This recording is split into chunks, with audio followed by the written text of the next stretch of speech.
Assalamualaikum warahmatullahi wabarakatuh.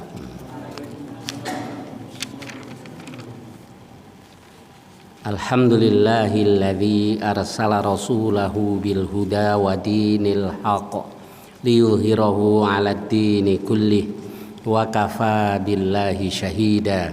Asyhadu an la ilaha illallah wahdahu la syarikalah wa asyhadu anna Muhammadan 'abduhu wa rasuluh. Allahumma salli wa sallim wa barik ala nabiyyina Muhammad wa ala alihi wa sahbihi ajma'in, amma ba'd. Masih dalam Kitabuz Zuhdi war Raqaiq. Kita sampai pada hadis 1871. Bismillahirrahmanirrahim. Hadithu Aisyah radhiyallahu anha qalat. Hadis yang berasal dari Aisyah radhiyallahu anha, dia katakan, ma syabi'a alu Muhammadin sallallahu alaihi wasallam mungdhu qadimal Madinah.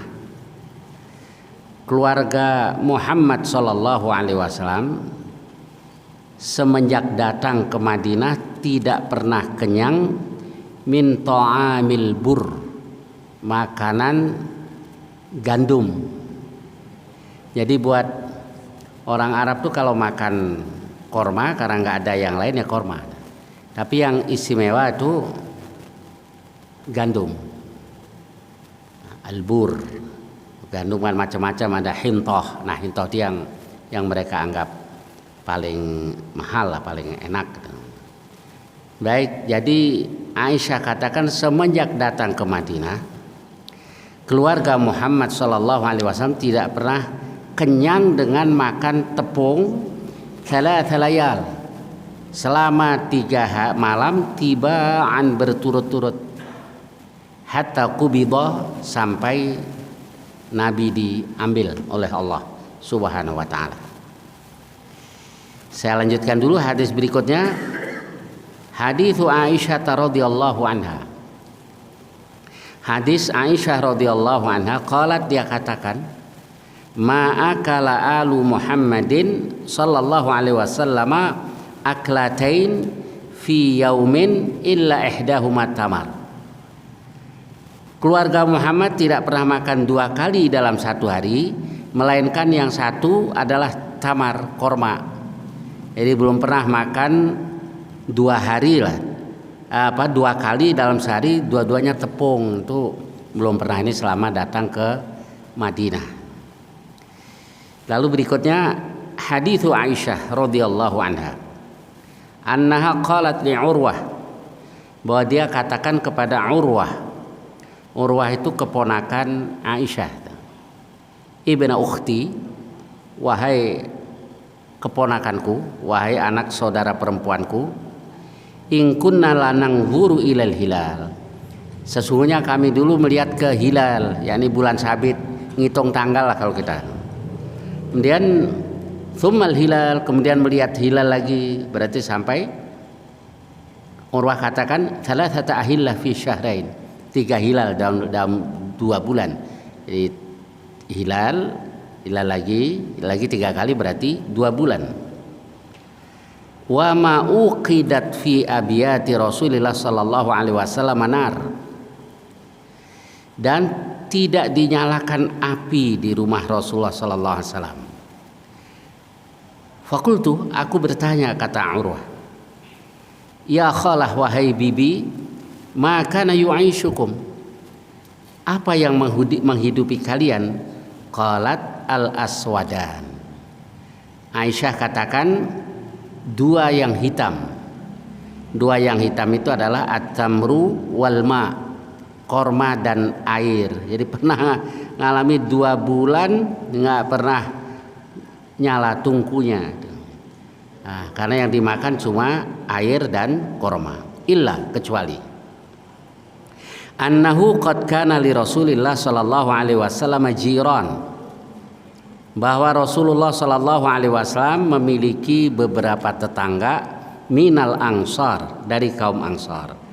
Kanat lahum manaih, Mereka memiliki manihah, jadi kambing atau binatang ternak yang bisa diperah air susunya. Wa kanu yamnahuna Rasulullah SAW min albanihim, dan mereka biasa memberikan susu mereka kepada Rasulullah SAW. Fa yasqina, lalu Rasul belikan minum kepada kami. Saya lanjutkan satu hadis lagi, hadis Aisyah radhiyallahu anha. Dia katakan tuwfiyan nabiyyu sallallahu alaihi wasallam hina syabi'na minal aswadain at-tamar wal ma. Nabi SAW wafat ketika kami kenyang dengan dua hal yang hitam, yaitu korma dan air.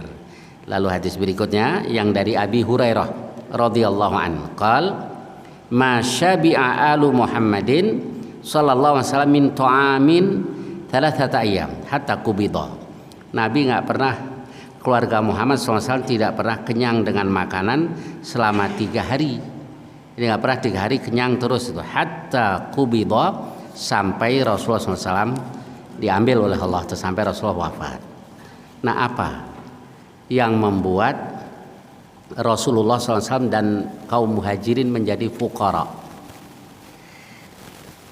Para sahabat itu bukan karena pemalas. Di Quran Allah sebutkan, a'udzubillahi minasyaitonir rajim, lil fuqara'il ladzina uhsiru fil ard. Jadi sedekah zakat itu prioritaskan kepada orang-orang fakir yang terkurung di jalan Allah.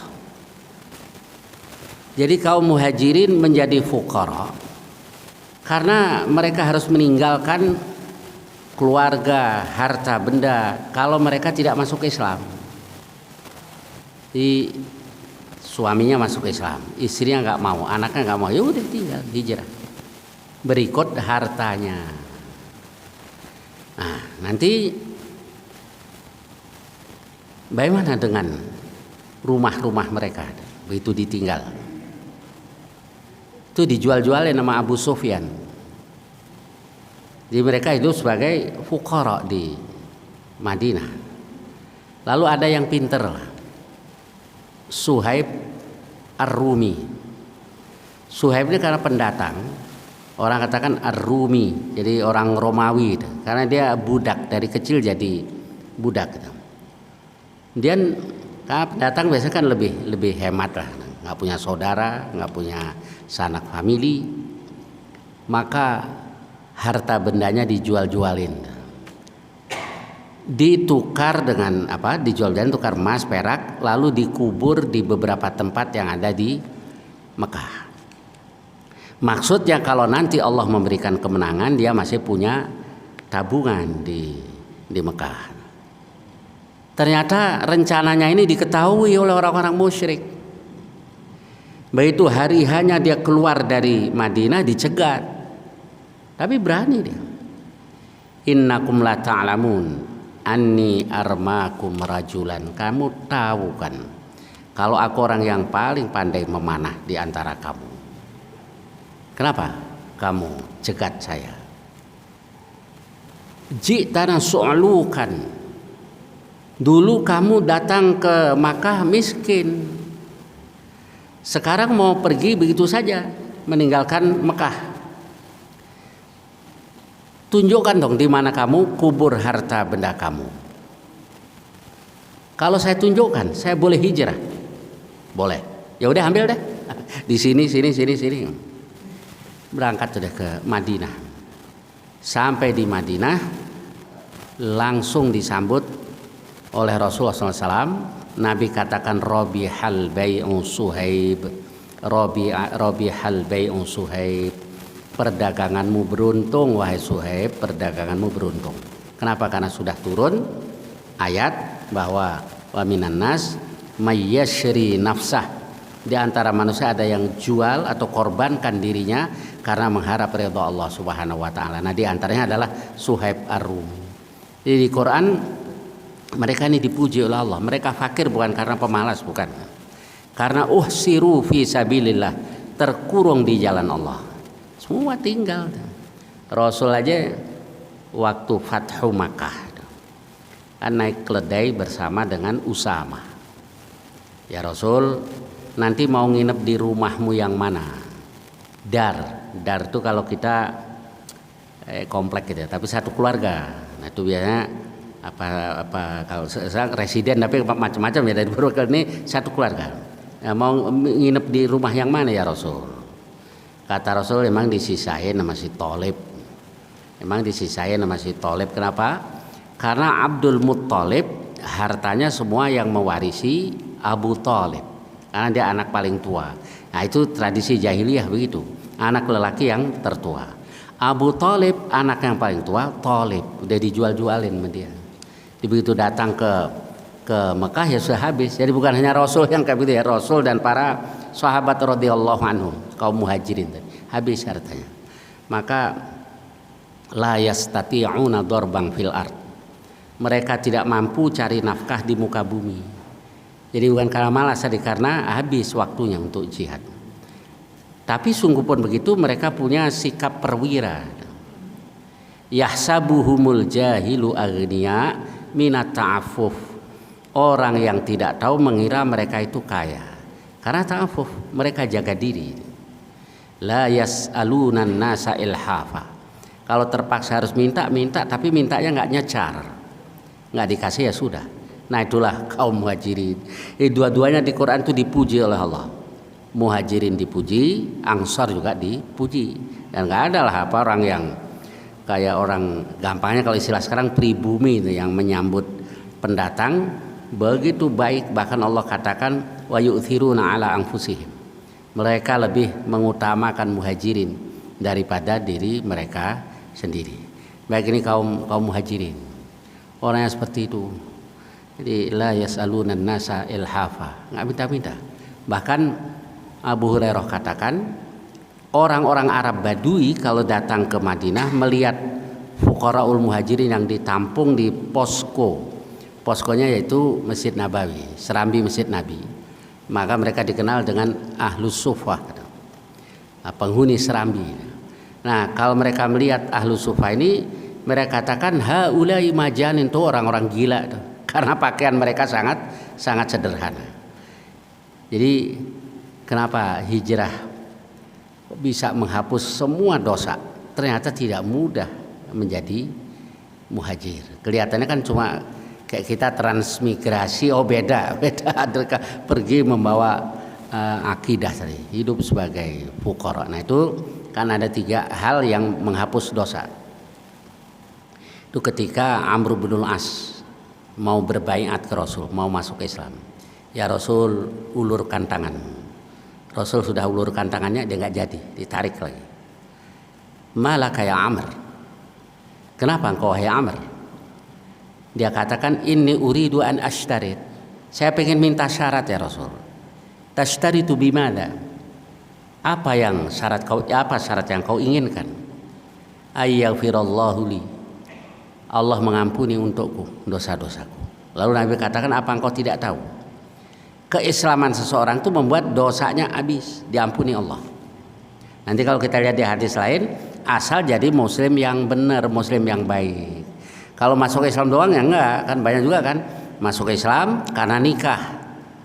Habis itu sholat juga enggak, puasa juga tidak, berbuat baik juga tidak, karena pasangannya juga sama, asal Islam aja. Ini banyak terjadi. Padahal kalau dia masuk Islam dan jadi muslim yang baik, dosanya yang lalu habis, kebaikannya dicatat. Nah ini luar biasa ini. Ada seorang sahabat katakan, ya Rasul, dulu di zaman jahiliyah saya pernah memerdekakan 100 budak. Tidak ada orang dermawan ketika masih musyrik. Saya pernah sodako 100 onta. 100 onta itu ontanya buat kendaraan, maksudnya 100 mobil bak gitu kalau sekarang. Ketika masuk Islam saya lakukan hal yang sama. Apakah kebaikan saya di masa yang lalu itu diterima, dicatat oleh Allah? Kata Rasul, aslamta ma'ama aslafta, engkau masuk Islam bersama dengan kebaikan yang telah engkau lakukan. Jadi kalau jadi muslim yang baik, dosanya habis, kemudian kebaikan yang lalu ketika dia masih kafir tetap dicatat sebagai kebaikan. Ini satu. Yang kedua haji mabrur. Nah tinggal ini nih yang yang kita bisa apa? Haji mabrur. Itu semua dosa diampuni. Keluar dari Arafah kata Rasul kayaumin waladathu ummuh. Nah, seperti hari ketika dia dilahirkan oleh ibunya. Nah yang ketiga ini udah nggak bisa, hijrah. Ya ini hijrah ke Madinah. Jadi kelihatannya hijrah kok mudah banget. Oh nggak mudah, nggak mudah. Dan para sahabat itu nggak suka kalau meninggal di Mekah. Jadi mereka pengen meninggalnya di negeri hijrah, yaitu di Madinah. Kayak sahabat Sa'ad bin Abi Waqqas. Ketika dia sakit waktu haji wada bersama dengan Rasul, dia sakit, dia sedih karena takut mati di Mekah. Ya Rasulullah, innahu qad balagha bi minal waja'i ma tara. Sakitku sudah sampai sebagaimana yang kau lihat. Saya udah begini nih ya Rasul. Wa ana dzumal, padahal saya punya harta. Afa atasaddaqu bi thulutsai mali. Boleh tidak saya sedekah 2/3 harta saya? Jangan, kata Rasul. Fasyatru ya Rasulullah, separuh ya Rasulullah, jangan. Sepertiga ya Rasul, na'am, ats-tsuluts wa tsulutsu katsir au kabir. Ya sepertiga itu sudah besar atau banyak. Nah dari sini para ulama, para fuqaha mengambil kesimpulan bahwa wasiat itu tidak boleh melebihi sepertiga harta, karena sebaiknya nanti untuk ahli warisnya. Lalu Rasul pesan innaka antadhar warathataka aghniya khairun. Engkau tinggalkan para ahli warismu dalam keadaan kaya itu lebih baik, dalam keadaan cukup lebih baik. Min antadharahum alatan yatakaffafunan nas, daripada kau tinggalkan mereka dalam keadaan miskin dan minta-minta kepada manusia.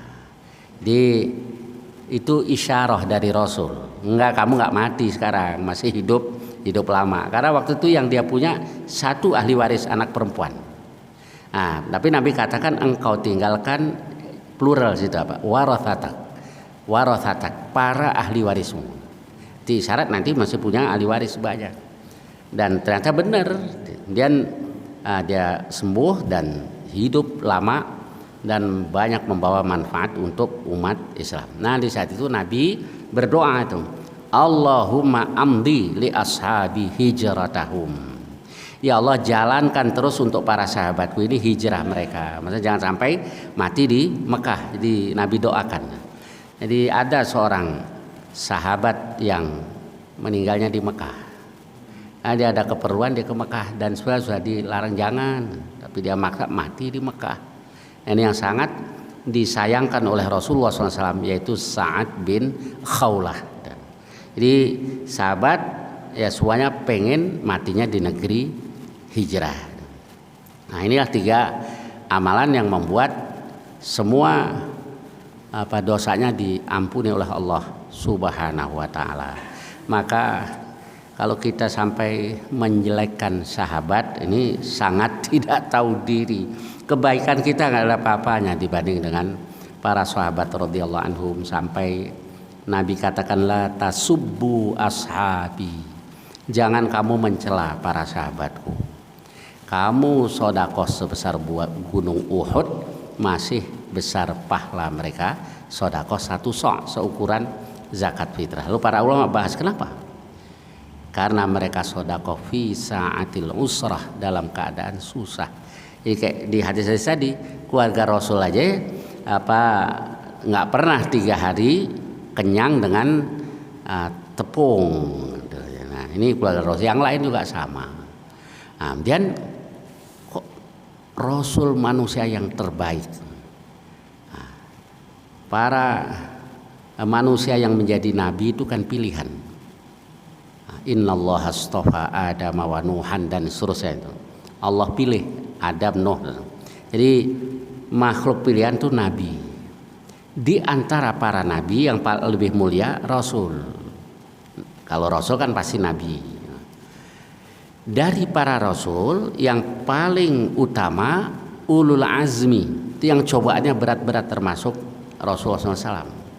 Nah di antara mereka yang terbaik ya khatamul anbiya wal mursalin, penutup para nabi, para rasul, ya Rasulullah SAW. Kok manusia terbaik? kehidupannya kayak begini. Nah, ini berarti kita tidak boleh mengukur ketakwaan seseorang dari sisi itu. Bukan berarti kalau kaya raya itu bertakwa, kalau miskin tidak, atau sebaliknya. Kalau lihat orang miskin berarti takwa, enggak juga. Enggak juga. Kayak tempo hari kita bahas tentang zuhud. Zuhud tidak identik dengan miskin. Tidak identik dengan miskin. Jadi zuhud kaitannya dengan ta'alluqul qalbi, dengan itu tadi ketergantungan hati kita, keterkaitan hati kita dengan dunia tadi. Nah, itu zuhud itu. Baik, jadi manusia terbaik kok seperti ini ya karena memang ukurannya bukan itu. Yang kedua, bahwa Rasul itu pernah dikasih pilihan oleh Allah. Apa menjadi nabiyun malik atau menjadi abdun wa rasul. Jadi nabi plus raja atau hamba dan rasul. Nabi pilih jadi abdun wa rasul. Itu kata wa asyhadu anna Muhammadan abduhu wa rasuluh. Jadi hamba dan rasul itu derajatnya lebih tinggi, tapi cobaannya berat. Nah, kalau Nabiun Malik contohnya Nabi Daud alaihissalam, kan enak kan Nabi Daud, 99 istrinya, 99 istri. Nabi Sulaiman di hadis riwayat Muslim tuh 100 istri. Yang dia katakan malam ini aku akan menggauli 100 istri dan akan melahirkan 100 tentara penunggang kuda. Rupanya sebelumnya tentara-tentara Nusra itu anak-anaknya sendiri, banyak dari anak-anaknya sendiri. Dia nggak ngomong insya Allah, mungkin lupa. Akhirnya tidak ada satupun yang hamil, kecuali satu. Itu pun kata Rasul nisfur rajul, jadi tidak sempurna. Baik, tapi jangan dibayangin gimana nih mau menggauli 100 istri. Apa itu bukan kehinaan? Berarti Nabi Sulaiman seks mania dong? Oh bukan. Jadi secara fisik Nabi itu lebih kuat dari manusia yang lain, termasuk Rasulullah SAW. Secara fisik, dan itu bukan kehinaan, tapi menahan nafsu yang paling kuat ya para nabi, termasuk Muhammad Rasulullah SAW. Aisyah katakan walakinnahu kana amlakakum liirbi. Rasul itu yang paling bisa mengendalikan nafsunya di antara kamu. Jadi kalau soal kekuatan fisik kuat Rasul. Nabi-nabi yang lain juga begitu. Kayak waktu perang Dzatur Riqa. Perang itu dinamakan Dzatur Riqa karena riqa itu sobekan-sobekan kain. Karena waktu itu para sahabat harus menempuh perjalanan yang jauh dalam keadaan susah. Sepatu nggak punya, sendal nggak punya, melewati padang pasir yang tandus, kakinya pada pecah-pecah. Akhirnya dibalut dengan sobekan kain, maka dinamakan Ghazwatu Dzatir Riqa. Nah, satu kendaraan itu jatah buat 6 orang, jadi gantian, termasuk Rasul. Nah nanti ketika giliran Rasul, ya Rasulullah, udah buat kamu aja. Terus giliran Rasul lagi, buat kamu saja. Terus nanti Rasul gimana? Allah berikan kekuatan kepada saya. Jadi secara fisik, Rasul lebih kuat dibanding dengan para sahabat radhiyallahu anhum. Kayak puasa aja, Rasul kuat. Wisol, nyambung puasa, jadi nggak buka nggak sahur, 12 saja. Nah, lalu Rasul larang, para sahabat ikut-ikutan, kamu jangan wisol. Innaka tuwasilu ya Rasulullah, engkau sendiri nyambung puasa ya Rasul. Apa kata Rasul? Inni abitu yut'imuni rabbi wa yasqini. Saya di malam hari dikasih makan, dikasih minum oleh Tuhanku. Itu para ulama mengartikan yakni dikasih kekuatan oleh Allah seperti orang yang makan dan minum. Jadi secara fisik Rasul dan juga nabi-nabi yang lain itu dikasih kelebihan oleh Allah Subhanahu wa taala, dan kelebihan itu bukan kehinaan gitu. Tapi masalahnya mengendalikan diri, yang paling kuat ya Rasul. Kalau kita kan enggak ya. kekuatannya nggak seberapa, nafsunya yang apa, yang gede. Yang gede. Rasul nggak, Rasul. Nabi Daud isi 99, Nabi Sulaiman 100, Rasul 9, ya biasa aja. Nah, nih kalau kita nih yang banyak terjadi, istri 3, 4, dianggurin, bener dianggurin. Nah, kan sering orang kadang-kadang konsultasi ke saya gitu. Jadi kadang ini satu doang, nggak seperti yang kita bayangkan. Kalau Rasul kan enggak. Rasul katakan, kata Aisyah, kalau habis sholat asar Rasul keliling karena dekat-dekat rumahnya di pinggir masjid. Tapi min ghairi masin, tanpa sentuh, kecuali yang jatuh gilirannya. Jadi Rasul adil dalam masalah itu, dan keliling semua ditengok tiap hari. Min ghairi masin, tanpa sentuh kecuali yang jatuh gilirannya. Baik, kita kembali ke hadis ini. Jadi begitulah Rasul dan para sahabat menjadi fakir itu karena hijrah. Maka hijrah adalah ibadah yang sangat mulia dan menghapus dosa-dosa. Tetapi sekarang la hijrata ba'dal fathi. Enggak ada hijrah setelah Fathu Makkah. yakni tidak ada hijrah ke Madinah karena Mekah sudah ditaklukkan. La hijrata ba'dal fathi. Lalu para ulama berpendapat apa nggak ada lagi hijrah? Ada. Kalau ada daulah Islam, maka yang di daulatul kufri kalau tidak bisa mempertahankan akidahnya di situ, ya disuruh hijrah ke supaya bisa menjalankan agama. Nah itu yang dulu diterapkan oleh umat Islam di India ketika India merdeka dan berdiri Pakistan. Kemudian yang dari India banyak yang hijrah ke Pakistan. Tapi ada sebagian yang berpendapat kita tetap tinggal di India untuk mengembangkan Islam. Dan alhamdulillah ya ini bisa berkembang kan dakwah di India. Contohnya Nadwatul Ulama. Itu kan ada lembaga pendidikan Nadwatul Ulama sampai sekarang. Jadi alhamdulillah kami dulu pernah diajar guru-guru dari Nadwatul Ulama. Biasanya gelar mereka tuh An-Nadawi. Dulu ada yang ulama yang penulis juga Ali Husni An-Nadawi, itu dari Nadwatul Ulama, pintar-pintar dari Nadwatul Ulama. Dan saya waktu umroh tuh ada anak muda di Masjid Nabawi, pas kan dari Dohor tuh maju ke depan pas asar bisa di belakang imam. Saya tanya, minal Hind. Saya dari India. Tata'alam, Anda belajar di sini lil umrah ba'din. Jadi setahun lagi dia ada sudah diterima di Universitas Madinah. Saya tanya min Nadwatul Ulama, dari Nadwatul Ulama. Nah, Nadwatul Ulama. Ta'arif Ustaz Salman?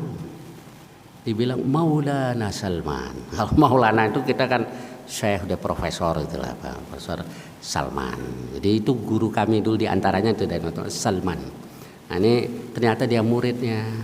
Kebetulan saya nggak bawa handphone, saya taruh di ini hotel, terus pulpen juga nggak bawa. Saya mau minta note, akhirnya saya cari di YouTube. Ya beliau masih hidup. Itu salah satu guru kami dari Nadwatul Ulama. Jadi mengembangkan Islam di India dan berkembang sampai sekarang. Nah, kemudian jadi kalau hijrah dari daulatul kufri ke daulatul Islam kondisional gitu. Dan kondisi kalau memang lebih baik tinggal di darul kufri tapi bisa berdakwah di sana, ya nggak apa-apa, kita nggak usah hijrah ke darul Islam. Wallahu alam, insyaallah begitu. Baik, saya kira sampai bab ini silahkan barangkali ada pertanyaan-pertanyaan tentang hadis-hadis yang kita bahas tadi atau lainnya yang saya bisa tafadhalu, silakan.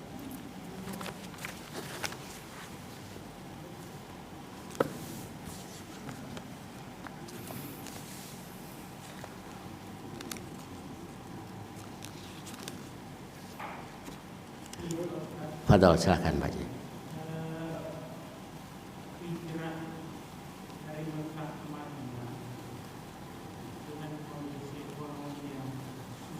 Ya. Apakah itu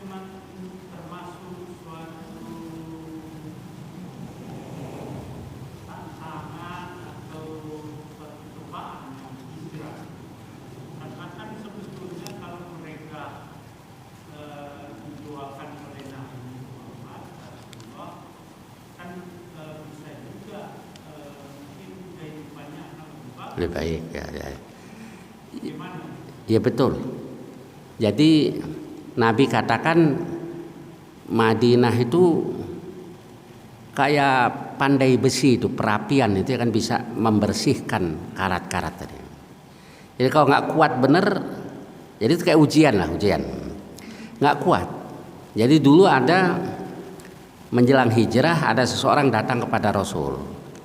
Ya Rasulullah, ke benteng kami saja. Terus apa? Enggak, saya mau hijrah, kata Rasul. Begitu Rasul sudah hijrah, orang ini hijrah. Tapi dia bawa teman. Nah, kalau yang dia kan sudah lama masuk Islam, sudah kuat. Yang baru ini kan belum kuat. Sampai di Madinah nggak tahan temannya tadi. Jadi berat juga kalau nggak kuat-kuat imannya. Karena nggak tahan, disayat ininya apa? Urat nadinya. Mati, bunuh diri. Itu di Sahih Muslim hadis tadi. Kemudian sahabatnya tadi mimpi. Ketemu dia tangannya ditekep begini tapi senyum-senyum. Kenapa lo? Allah ampuni dosa saya. Kok tangannya dipegang? Allah tidak sembuhkan tangan saya. Kemudian dia lapor ke Rasul, kok saya mimpi begini ya Rasul? Nah ternyata itu ru'ya hak, mimpi yang benar. Nabi katakan apa? Allahumma waliyadihi faghfir. Ya Allah, tangannya itu juga ampuni dia. Jadi dia melakukan kebaikan yang sangat besar, yaitu hijrah. Yang kata Rasul kan menghapus semua dosa. Tapi dia juga melakukan dosa yang sangat besar. Yang Nabi katakan orang kalau bunuh diri itu di neraka khalidan mukhalladan fiha abadan, kekal dikekalkan di neraka selama-lamanya. Nah ini bertemu gimana ini? Dua amalan yang maka kayak tadi diampuni oleh Allah tapi lukanya tidak disembuhkan oleh Allah Subhanahu wa taala. Artinya kalau bukan orang-orang kuat nggak tahan di negeri hijrah. Jadi ya udah skenario Allah gitu apa. Jadi disuruh hijrah itu untuk ujian iman mereka. Maka kaum muhajirin itu derajatnya tinggi. Apalagi yang terdahulu masuk Islam. Baik dari muhajirin maupun dari kaum Ansor. Itu yang disebut as-sabiqunal awwalun. Orang-orang yang terdahulu masuk Islam. Berat-berat cobaannya. Kita nggak kuat kalau apa kayak begitu. Kita apa nggak boleh merendahkan mereka karena mereka lulus ujian tadi. Allah alam kalau begitu. Ya silakan. Ya silakan. Assalamualaikum warahmatullahi wabarakatuh.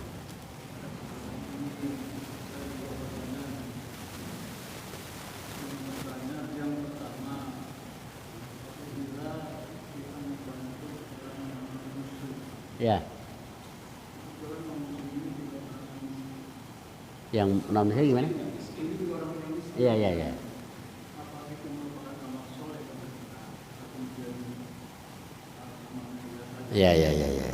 Kita satu-satu dulu ya yang tadi. Baik, kemudian apa hukumnya adalah bersedekah kepada non muslim?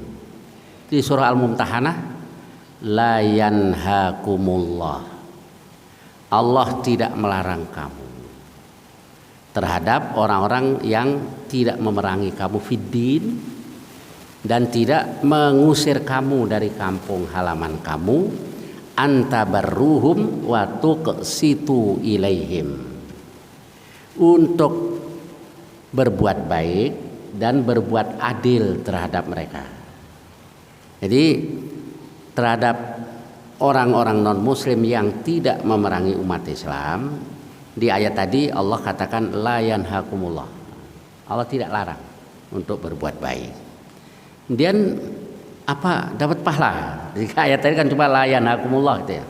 Di ayat yang lain kayak laisa 'alaika hudahum, bukan tanggunganmu untuk memberikan petunjuk kepada mereka. Nah, itu sababun nuzulnya ayat tadi. Di satu riwayat begitu, Rasul pernah melarang sedekah itu diberikan kepada non muslim, lalu turun ayat tadi.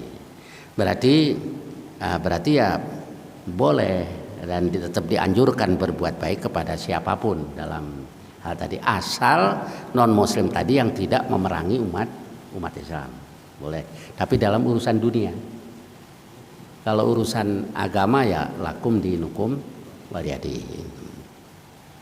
Kemudian Nabi juga katakan jangankan ke manusia, Nabi menceritakan tentang baghiyatun min baghaya Bani Israil, salah seorang pelacur di antara pelacur-pelacur Bani Israel yang haus, kemudian dia turun ke sumur, dia minum, begitu keluar naik ke atas, faida kalbun yalhathu ya'kulu thara minal atas, dia ketemu seekor anjing yang menjulurkan lidahnya dan makan tanah, itu kan jilat-jilat tanah itu karena kehausan. Dia turun, sepatunya diisi air, dia gigit pakai mulutnya, dia naik ke atas dan diberikan minum ke anjing tadi. Kemudian Allah ampuni dosanya. Lalu sahabat bertanya, a'inna lana fil bahaimi la ajran, apa kami dapat pahala ya Rasul berbuat baik kepada binatang? Nabi katakan, ala inna fi kulli kabidin rotbatin ajrun, ketahuilah bahwa berbuat baik kepada yang basah hatinya itu maksudnya makhluk hidup, berbuat baik kepada makhluk hidup, ajrun itu ada pahalanya. Jangankan ke manusia, kepada binatang pun kalau kita berbuat baik itu ada pahalanya. Gitu ya Pak Haji ya. Nah, bagi yang kedua tadi apa aja? Yang kedua masalah hibah. Ya. Hibah. Seumpama kita punya anak lebih dari dua. Ya. Kemudian salah seorang anak kita sudah memberikan hibah. Ya. Apakah nanti misalnya pada sudah dia dalam pembagian waris? Ya. Apakah itu hibah termasuk waris atau kedua waris? Ya, baik. Jadi hibah dan waris beda. Nah, meski dia sudah dihibahi, kalau orang tuanya meninggal ya tetap dapat warisan. Karena itu kalau kita mau hibah, kita disuruh adil. Dulu terjadi pada Nu'man bin Bashir. Dia dihibahi oleh ayahnya yaitu Bashir. Anak-anak yang lain tidak. Lalu istri Bashir lapor ke Rasul. Ya Rasulullah, Nu'man dihibai, yang lain tidak. Jadi apa kata Rasul? Itu ada beberapa riwayat, di satu lafaz asyhid, persaksikan kepada orang lain. Inni la asyhadu ala jaurin. Saya tidak mau menjadi saksi atas satu ketidakadilan. Nah, dari hadis tadi para ulama simpulkan bahwa hibahnya itu sah. Meski yang dikasih cuma satu, kalau dilanjutkan tetapi dosa karena dia tidak adil. Maka Nabi katakan inni la asyhadu ala jaurin, saya tidak mau jadi saksi atas satu ketidakadilan. Persaksikan saja kepada orang lain, kan berarti sah. Nah, cuma Nabi suruh adil. Di riwayat di lafaz yang lain Nabi katakan, kamu mau anak-anakmu berbeda di dalam berbakti kepadamu. Jadi kadang-kadang anak beda-beda berbakti kepada orang tua karena orang tuanya yang yang tidak adil tadi. Kemudian Nu'man Bashir menarik kembali hibahnya tadi. Nah, dari hadis tadi para ulama juga menyimpulkan bahwa menarik hibah itu pada dasarnya dilarang keras itu. Kecuali hibah orang tua ke anak. Kalau hibah ke orang lain nggak boleh ditarik kembali. Wallahualam, insyaallah begitu, Pak. Jadi beda hibah, wasiat, waris. Seringkali orang kan rancu itu apa? Hibah, wasiat, waris. Dan kalau seorang meninggal yang harus diperhatikan satu wasiatnya. Pernah pesan apa ini? Oh dia pesen 1/10 suruh ngasih bibinya misalnya.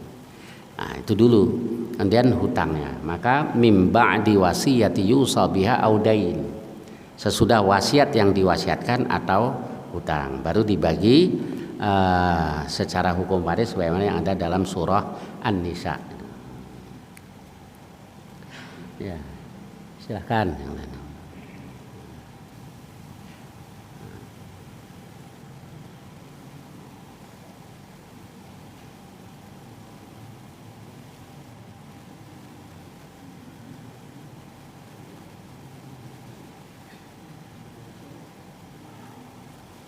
Silakan, ada lagi?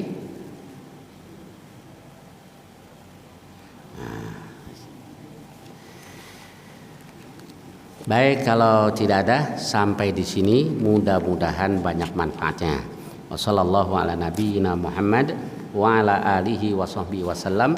Walhamdulillahirabbil alamin. Assalamualaikum warahmatullahi wabarakatuh.